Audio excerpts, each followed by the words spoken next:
semis now, where the Spurs rebounded from a Game 1 loss with a statement 133-95 blowout win over the Timberwolves to tie up the series. Wemby finished with 19 points, 15 boards as San Antonio handed the Wolves their worst postseason loss in franchise history. After the game, both sides had plenty to say, two very different moves.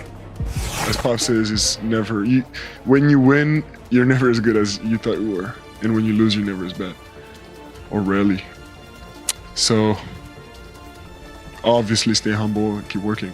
I told the guys after the first game, like, the natural tendency for teams that steal the first game, the away team, they get blown out game 2. So we can't come out cool. We came out cool. What happened? We got blew out. So, I mean, my mama used to tell me a hard head makes a soft ass, and that's what happened tonight. What do you say to your team after a tough loss like this, or do you let the stat sheet speak for itself? No, I just told them we just got punked. Ooh, no words minced there by Chris Finch, the head coach of the Minnesota Timberwolves. Michael Wilbon, this series now heads to Minnesota with the series tied 1 apiece. Who do you think has the edge? Normally coming off a situation where the underdog steals Game 1 on the road, I'm going to say that team. I would say Minnesota, but I'm still looking at that team without DiVincenzo for the rest of the season. And Ayo, while he has now come back, he's not back yet.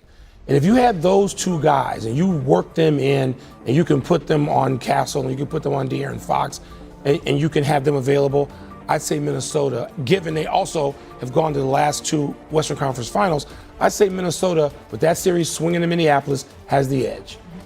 But they don't have, at least Ayo seems to be back. We don't know how effective he's going to be. It's his first playoffs, real playoffs. And DiVincenzo's out. So I'm going to still say San Antonio, given the way they responded in Game 2, and also Wembanyama's complete hatred of losing.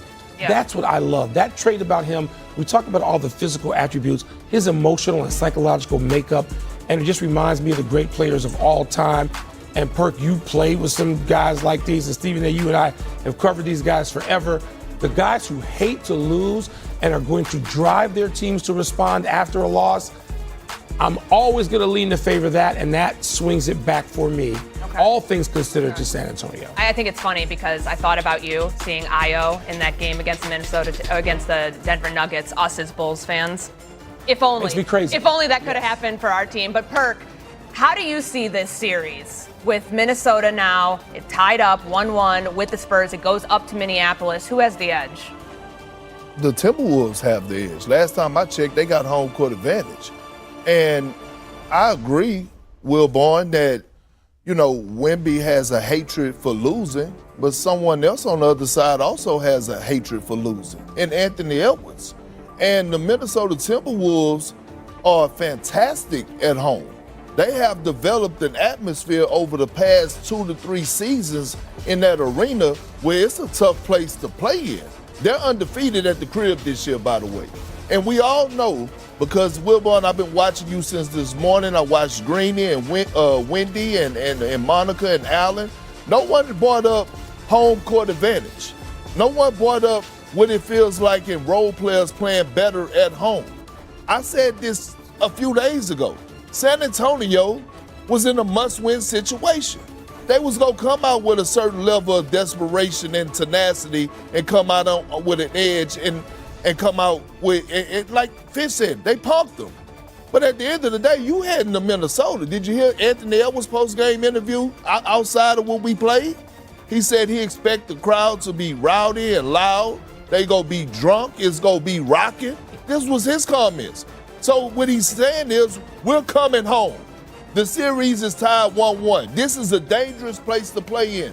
This is not the Portland Trail Blazers, and no disrespect to them. This is Anthony Edwards and the Minnesota Timberwolves. Jayden McDaniels proven he plays better at home offensively. We saw him in the closeout game, 30-plus points. Rudy is going to play better. He wasn't all the way up. Julius Randle, he's the emotional guy. He feeds off the energy of the crowd. I'm not saying this may not go 6 or 7 games. I'm not saying that. But if I'm Minnesota, I got on that plane last night real comfortable and cool. Well, I'm not going to go that far. I am.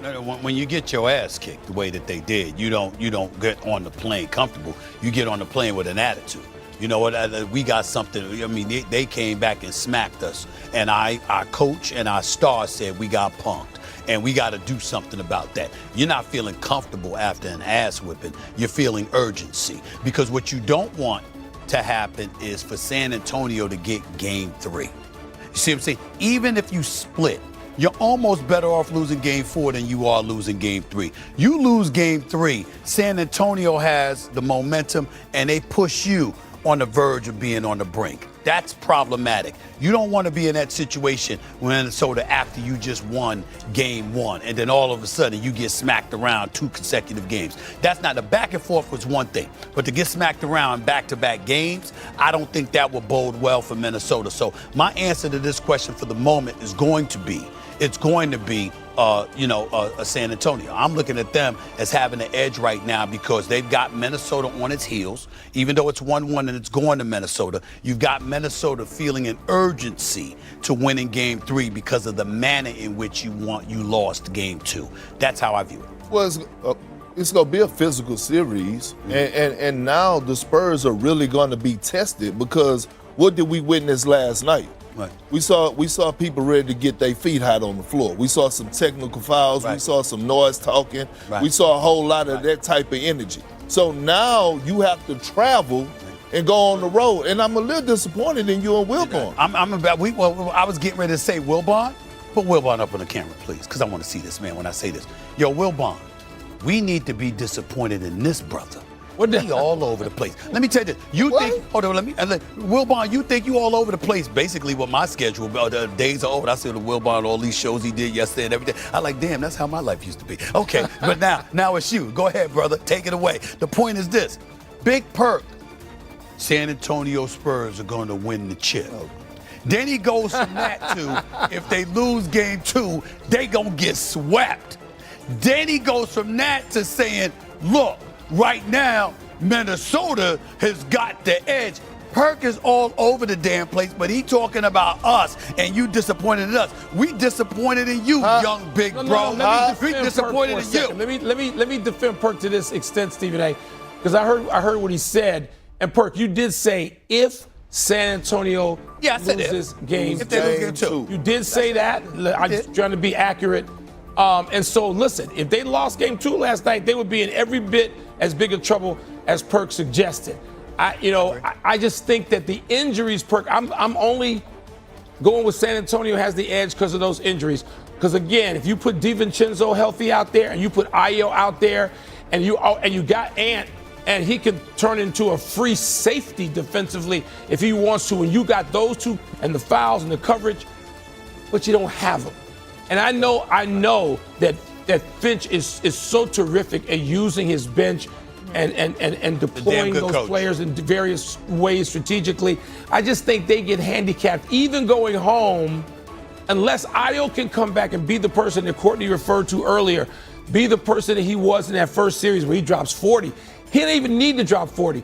But if Ayo DeSumbo can be the player he was all year when he should have been considered by more folks for a 6th Man of the Year level play, then Minnesota can have that edge, but not if he's not. But let me say this. It's 2 things. Number 1, we expect Terrence Shannon to play better at home. A young guy feeding off the energy, right? No, I'm saying. You expect him to play better. You expect a guy like Bones Holland to, I like Terrence. Yeah, you expect a guy like Bones Holland to come in and have a better impact at the crib. Role players play better at home. Now, let's take it behind the scenes. When you talk about injuries and you talk about getting treatment, it's a lot different